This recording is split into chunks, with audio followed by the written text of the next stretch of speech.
Hi friends, तुम बघत आहात संसारिका फूड चॅनल आणि आज आपण बघणार आहोत अजिबात कडू न होणारी आणि वेगळ्या मसाल्याची भरली कारली।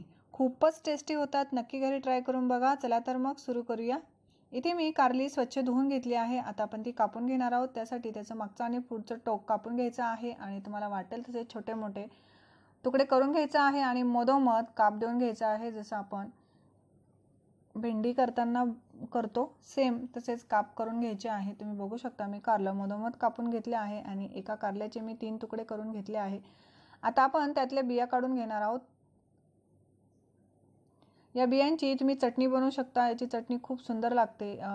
काही जण बिया काढत नाही, त्यांना बिया आवडतात, त्यांनी बिया ठेवल्या तरी चालेल, पण जर बिया ठेवल्या तर मसाला कसा भरणार, म्हणून बिया या काढूनच घ्या, वाटल्यास त्याची चटणी बनवा। आता आपण मसाला बनवून घेऊया। त्यासाठी इथे मी घेतले आहे शेंगदाणे, ते मी भाजून घेतले आहे, थोडेसे भाजून घ्यायचे।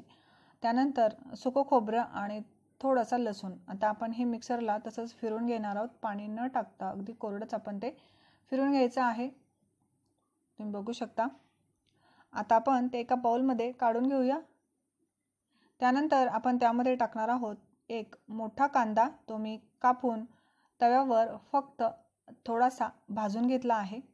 तेल न टाकता भाजून घ्यायचा आहे। त्यानंतर त्यात आपण टाकूया भिजवलेली मूग डाळ। इथे मी साधारणतः 2 मोठे चमचे मूग डाळ 3 ते 4 तासासाठी भिजत ठेवली होती। आता आपण त्यामध्ये टाकणार आहोत थोडीशी हळद, चवीनुसार लाल तिखट, घरगुती मसाला।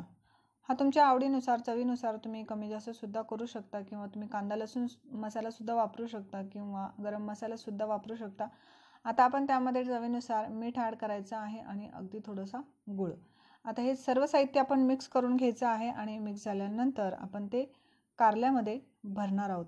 खूप वेगळी पद्धत आहे आणि खूप वेगळं सारण आहे। नक्की घरी ट्राय करून बघा, तुम्हाला नक्की आवडेल आणि तेही अगदी कमीत कमी तेलामध्ये चमचमीत अशी भाजी तयार होते। इथं आपण साधारणतः फक्त 2च चमचे किंवा 1 चमचाभर तेल आपण वापरणार आहोत।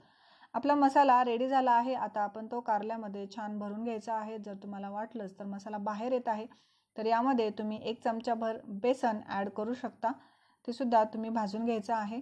तुम्ही बघू शकता आपलं कारलं छान भरून रेडी आहे। अशा पद्धतीने ते भरून घ्यायचं आहे। सर्व कारली भरून झाल्यानंतर आता आपण ही वाफवून घेणार आहोत। त्यासाठी आपण कढईमध्ये पाणी ठेवायचं आणि त्यामध्ये एक स्टँड ठेवायचा आहे आणि आता आपण त्यावर कारली ठेवून देऊया आणि मीडियम फ्लेमवर ही 15 ते 20 मिनिटांसाठी छान मऊसर अशी होईपर्यंत भाजून वाफवून घ्यायची आहे। आता आपण त्यावर झाकण ठेवूया आणि कमी गॅसवर किंवा मीडियम गॅसवर आपण ती छान शिजेपर्यंत वाफवून घ्यायची आहे। 15 मिनिटांनंतर पुन्हा आपण एकदा चेक करूया। थोडीशी कच्ची वाटत आहे, म्हणून आता आपण पुन्हा यावर झाकण ठेवायचं आहे आणि 5 मिनिटांसाठी पुन्हा एकदा वाफवून घ्यायचे आहे।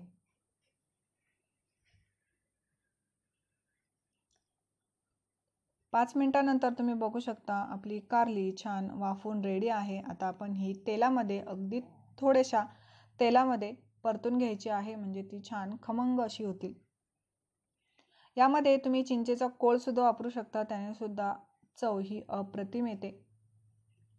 आता आपण दुसऱ्या बाजूने सुद्धा थोडीशी भाजून घेऊया। खूपच टेस्टी अशी ही आपली भरली कारली रेडी होते। वेगळ्या मसाल्याची आहे, नक्की घरी ट्राय करून बघा आणि चॅनलला सबस्क्राईब केलं नसेल तर चॅनलला सबस्क्राईब करा, लाईक करा, शेअर करा, आवडल्यास कमेंट करा। व्हिडिओ बघितल्याबद्दल थँक्यू।